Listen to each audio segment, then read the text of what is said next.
sou professor estadual, né, e sou servidor da URGS. A gente estava em greve, inclusive, está em greve, né, na greve da Fazubra, mas na prática a nossa greve terminou virando uma greve de solidariedade, né? Então, eu, por exemplo, tenho atuado bastante com a colega Silvia, que está aqui na live, ali nas URGS, participando do transporte, né? O transporte é um gargalo, assim, da questão da distribuição de doações, de marmitas e tal. Então, as URGS têm feito bastante marmitas, né? Os estudantes do DCE também, então eu tenho atuado mais nisso, assim.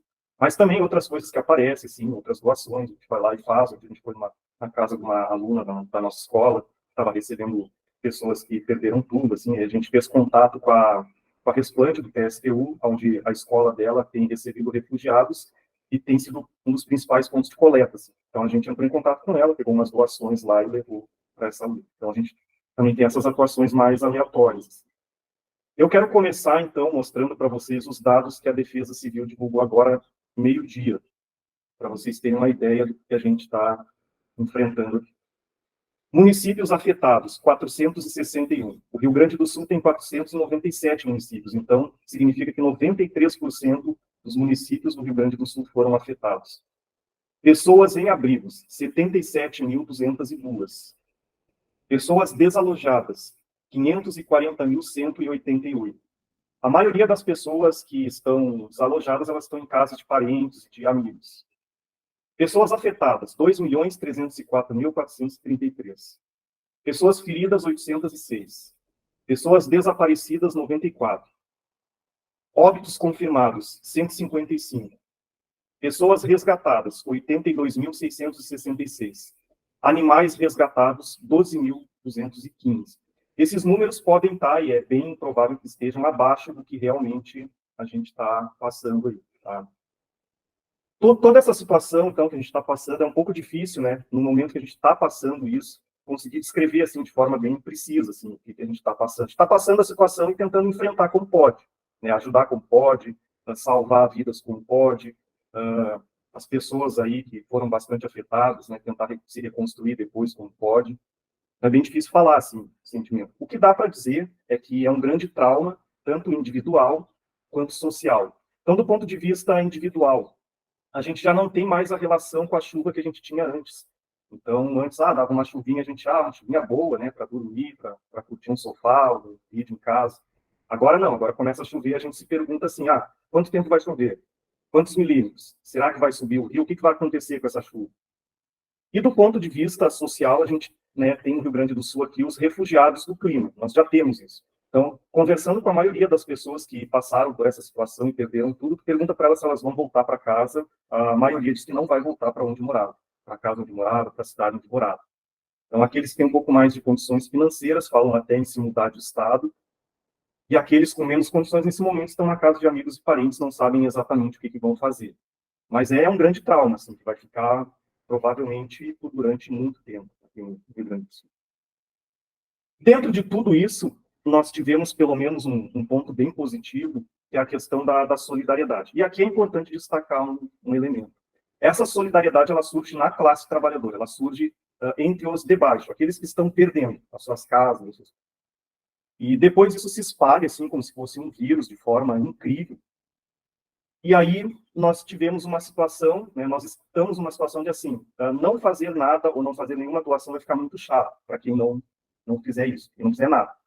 Então, nisso entram aí, de forma oportunista, alguns políticos, alguns empresários. Eu vi, por exemplo, um card do MBL, né, chamando por união e tal, daí botava lá o Felipe Neto, o Mamãe Falei, o velho da van, pedindo por união e dizendo quanto cada um tinha doado para o Rio Grande do Sul. Então, assim, a gente tem que ter claro que isso é de uma classe trabalhadora e que, por parte de políticos, tem muito oportunismo, de empresário também. O Elon Musk, por exemplo, a doação que ele fez não é doação coisa nenhuma. Ele está entrando num mercado que ele ainda não tinha entrado e depois que terminar esse negócio, ele vai aí ter mais facilidade para ampliar o negócio dele. O velho da van, aí, a Comissão de Segurança Pública da Câmara, fez uma moção uma homenagem para ele lá, porque ele doou alguns trocados para o Rio Grande do Sul aqui. E aí, assim, esse dinheiro que essas empresas estão doando para eles, assim, é troco, assim, é troco, tipo, é o que eles pagariam numa campanha de marketing. E aí eles estão pagando para limpar a imagem deles, assim. Mas eles não estão arrependidos, eles vão continuar com o mesmo programa. Tem um vídeo que está circulando nas redes sociais, onde aborda a questão dos projetos que tem no Congresso Nacional, que continuam a destruição do meio ambiente, e é perguntado ali pelos deputados que apresentaram os projetos de lei. E aí alguns não respondem, né, o que obviamente significa que eles vão seguir, tentando aprovar a proposta. E um deles, aqui do Rio Grande do Sul, acho que é o Alceu Moreira, o nome dele, ele ainda xinga, assim, a galera, tal, diz que o projeto não ataca o meio ambiente, o projeto é bom, e ainda xinga de ecochato, de comunista, aquela coisa toda. Eu acho que isso é muito importante a gente entender. Essa solidariedade surge na classe trabalhadora e depois ela se espalha como se fosse um vírus, assim, que é uma epidemia. Então, tá muito fácil conseguir voluntário, muito fácil conseguir doação. Então, tu tá ali num abrigo, aparecem pessoas aleatórias perguntando se tem vaga ainda para ser voluntário, se precisa de doação. Então, a gente vê, às vezes, abre um abrigo. Outro dia abriu uma escola de uma colega nossa, e a gente aí lançou assim, a gente precisa de tal coisa. A gente foi no outro dia, já estava toda abastecida a escola, já não precisava, a gente foi fazer doação daí em outro lugar que tinha aberto naquele dia também. Então, a gente tem que ter isso muito claro. Aí, obviamente, a gente tem que se perguntar como que nós chegamos até aqui, e ao fazer isso, a gente já vai entrando nos responsáveis, né? Que é uma dos temas aqui da plenária. Então, pegando aqui por etapas. Assim. Em primeiro lugar, o modo de produção capitalista, que, ao contrário do que muitas pessoas imaginam, não é a sociedade do consumo. Né? Quem dera o capitalismo fosse a sociedade do consumo. A produção capitalista visa única e exclusivamente a acumulação de capital. Ela não visa o consumo e as necessidades humanas. Né? Isso Marx já mostrou lá no século XIX. E aí, para não dizer que é só discurso nosso, né, que somos anticapitalistas, eu me lembro do presidente George W. Bush, lá no início dos anos 2000, num momento sincericídio, ele disse que se os Estados Unidos, que é um dos maiores poluidores do mundo, cumprissem o protocolo de Kyoto lá, que era um protocolo ambiental limitado até, ele disse que se ele cumprisse o protocolo de Kyoto, ele quebrava a economia americana. Então, isso mostra a incapacidade do modo de produção capitalista de lidar com a questão ambiental. Além dele criar o problema, ele é incapaz de lidar com ele. A segunda camada do problema, aí entra aqui a questão da divisão internacional do trabalho, do capitalismo dependente brasileiro, capitalismo extrator e agroexportador. Então, nós temos aqui, até eu separei um dado aqui, pena que eu não tenho como botar na tela, mas eu vou ler para vocês aqui. A produção de grãos no Brasil, as áreas de produção de grãos. Então, lá entre os anos de 1976 e 77, eram quase 7 milhões de hectares para plantar soja, quase 6 milhões para plantar arroz, 4 milhões e meio para plantar feijão e 3 milhões para plantar trigo. Então, era aparelho ali, era aparelho.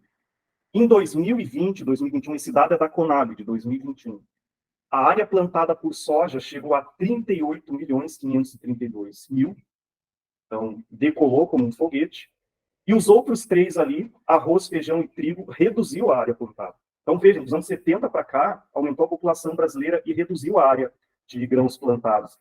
Então arroz, que era de quase 6 milhões, reduziu quase a metade, 2 milhões e 900 alguma coisa. A área de feijão reduziu para 2 milhões e meio. E a área de trigo para 2 milhões e 691. Então, esse dado mostra que a produção do capitalismo ela não se dá pela necessidade humana, mas pela necessidade de acumulação de capital. E aí, é essa situação. O Brasil teria condições de plantar esses itens e alimentar a sua população, ele agora está importando arroz, feijão e trigo, já faz anos que isso está acontecendo, não é de agora. E toda essa degradação ambiental que acontece também no Brasil, para atender esse capitalismo agroexportador, ele é financiado, inclusive, por grupos estrangeiros. Então, os mesmos países que vão lá fazer demagogia com a questão climática têm suas empresas aqui financiando o desmatamento e outras barbaridades que acontecem aí no campo brasileiro. E aí a gente tem que entender o seguinte, se o único objetivo do capital é se acumular, e a estrutura do país é um capitalismo agroexportador e rentista, então, obviamente, eles vão querer expandir cada vez mais a fronteira agrícola. Então, por isso que eles querem as terras dos índios, por isso que eles querem desmatar tudo que dá para desmatar e acabar com a legislação ambiental. Então, isso também está ligado ao modelo capitalista no Brasil. E aí, dentro disso, nós vamos entrando aqui nos governos, que vão ser aqueles que lá na ponta vão estar tomando medidas para manter todos esse estado de coisas aqui, manter e aprofundar. E aí aqui nós já começamos a entrar naquilo que a mídia não quer e os governos também não querem, né? O Eduardo Leite tem falado que não dá para politizar a situação. Nós temos uma situação aqui, além da blindagem da imprensa, que não acontece só no Rio Grande do Sul, o Eduardo Leite está muito blindado pela mídia, tanto local quanto nacional. A nacional, inclusive, está tentando projetar ele para nível nacional. Então, além da blindagem, há também aqui no Rio Grande do Sul, chega no nível da censura. Então, quando alguém, principalmente na RBS TV, que é a afiliada da Globo aqui, então na Rádio Gaúcha, que é a rádio deles, quando alguém vai falar, vai tentar esboçar alguma crítica social ou política, eles cortam a pessoa na hora. Eles começam ali falando alguma coisa, e aí, se eles veem que não funciona, o cara vai lá e corta a transmissão na hora. Então, para não atingir o Leite, para não atingir o prefeito de Porto Alegre, não fazer análise para além ali da tragédia. Eles simplesmente querem transformar a tragédia num espetáculo e não querem, obviamente, fazer análise crítica. Então, o Leite, aqui em nível de Rio Grande do Sul, é o principal responsável. Em 2020, ele praticamente pegou o Código Florestal aqui, botou na lata do lixo, modificando 500 artigos.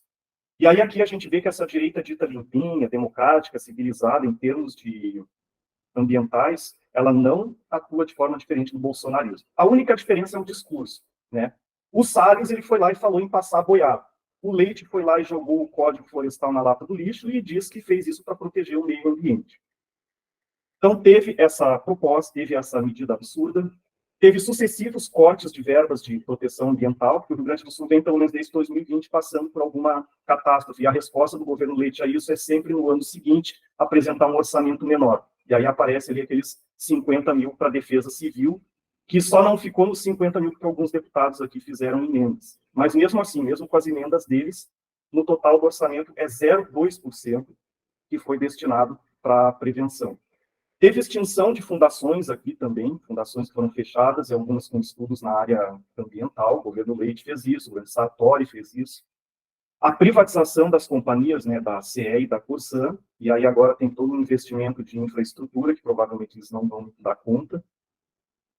O prefeito de Porto Alegre, o Melo, tem um vídeo também que viralizou, de um especialista que trabalhou na prefeitura por vários anos. Ele vai detalhando todo o desmonte que está sendo feito da companhia de saneamento, o DEMAI, que inclusive tem dinheiro em caixa e não é investido, porque há a intenção de privatizar o DEMAI.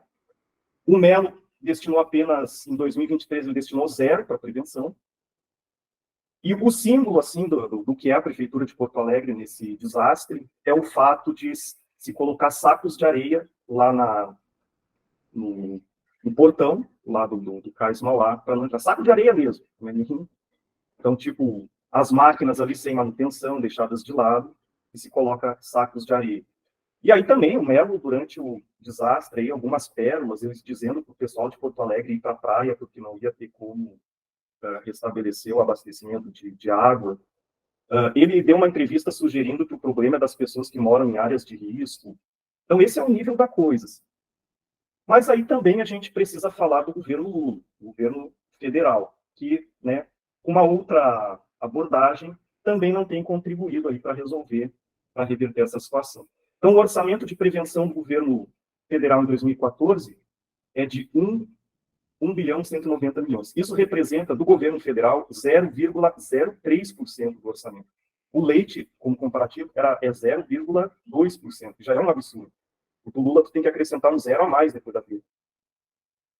Nós temos também a situação do arcabouço fiscal, que está contribuindo para o desmonte do IBAMA e do ICMBio.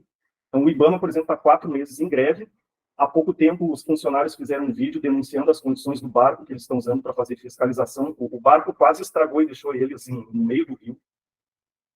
O plano Safra, né? Então, fortalecer o agronegócio hoje é fortalecer a destruição ambiental.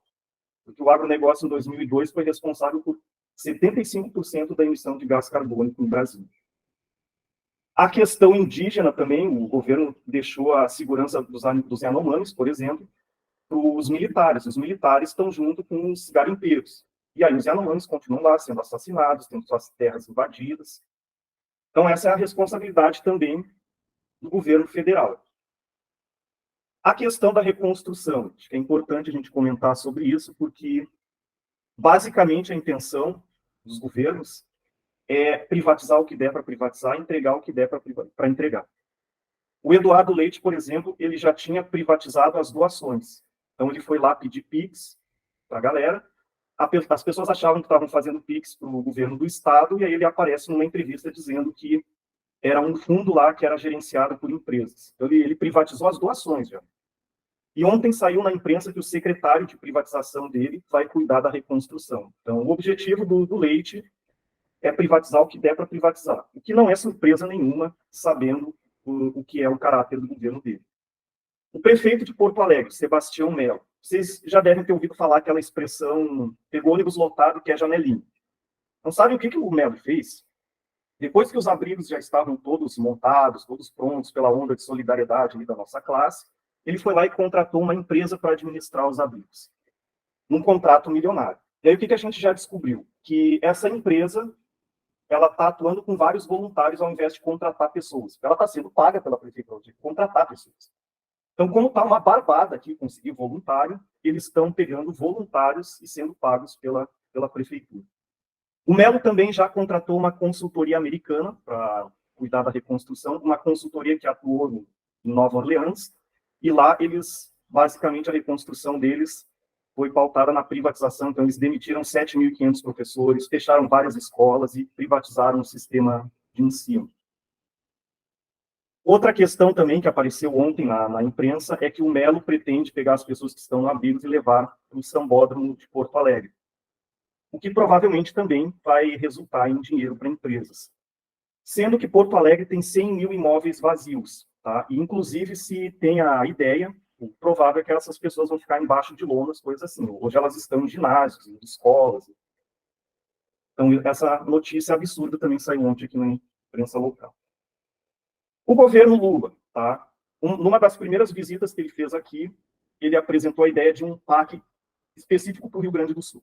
E aí a gente já bota as barbas de molho, porque através do PAC se faz várias privatizações, principalmente da infraestrutura. E aí pode incluir daqui a pouco, né, no plano de PPPs, tá, que a gente está fazendo uma projeção, só ainda não foi divulgado como algo sério, mas daqui a pouco vai escola, vai hospital, porque o plano de PPPs do governo Lula é bem amplo. A questão dos recursos, tá?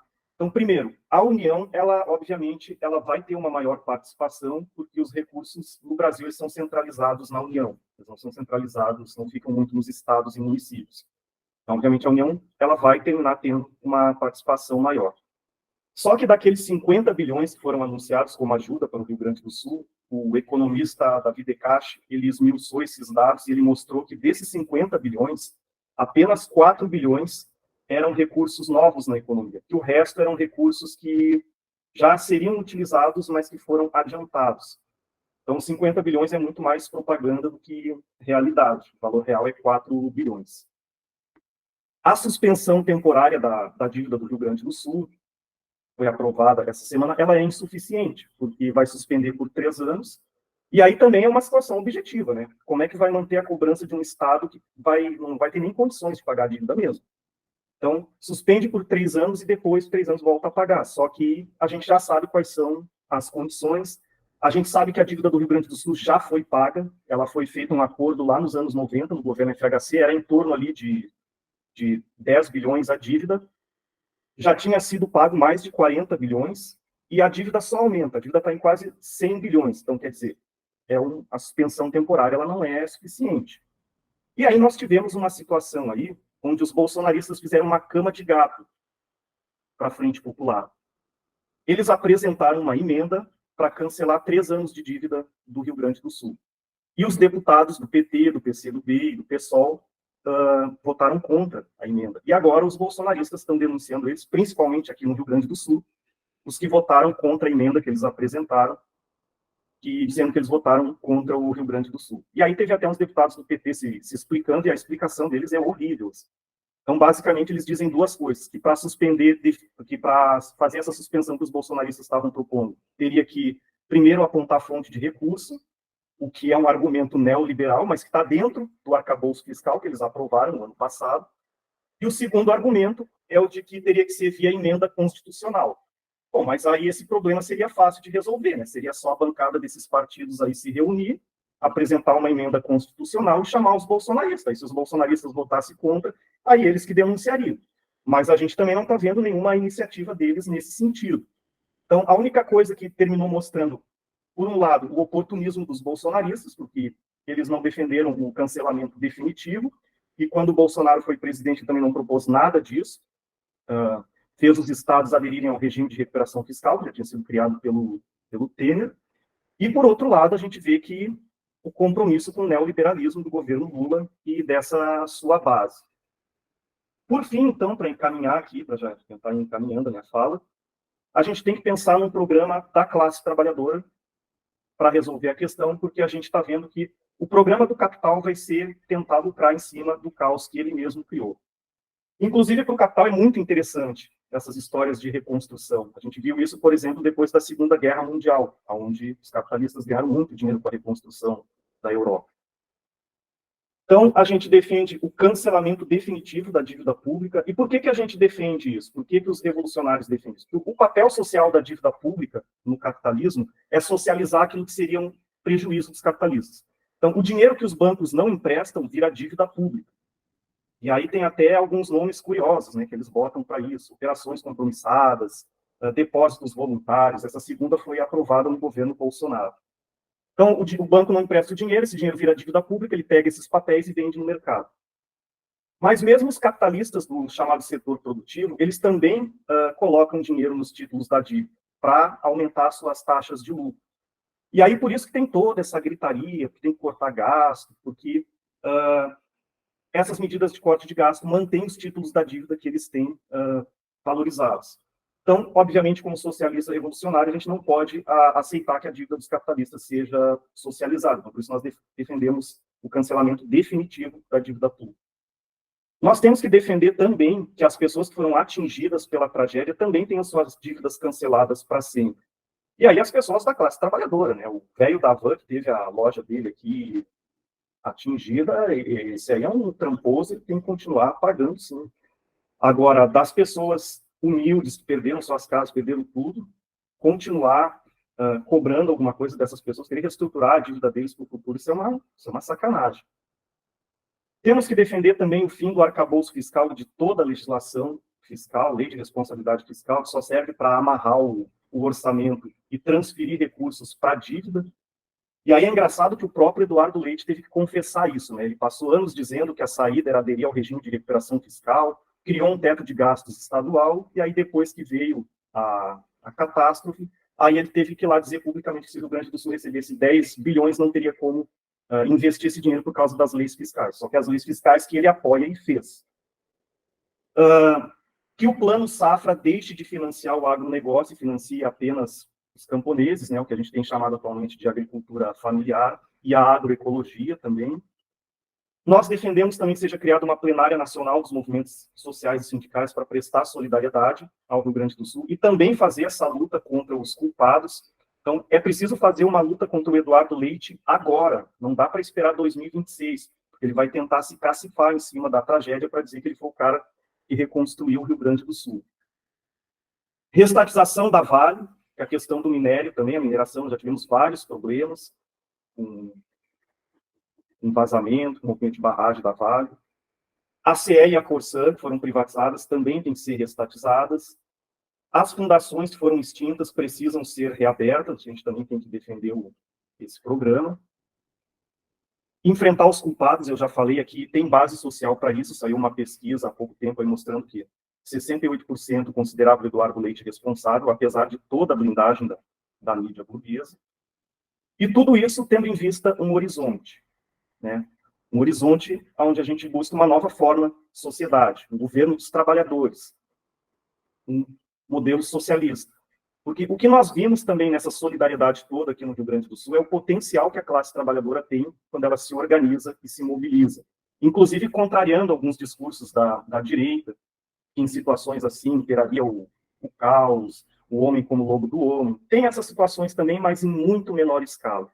A solidariedade ela é muito maior e ela partiu da classe. Então nós temos que defender uma outra forma de sociedade que substitua o capitalismo e só a classe trabalhadora pode construir essa nova forma de sociedade, que é o socialismo.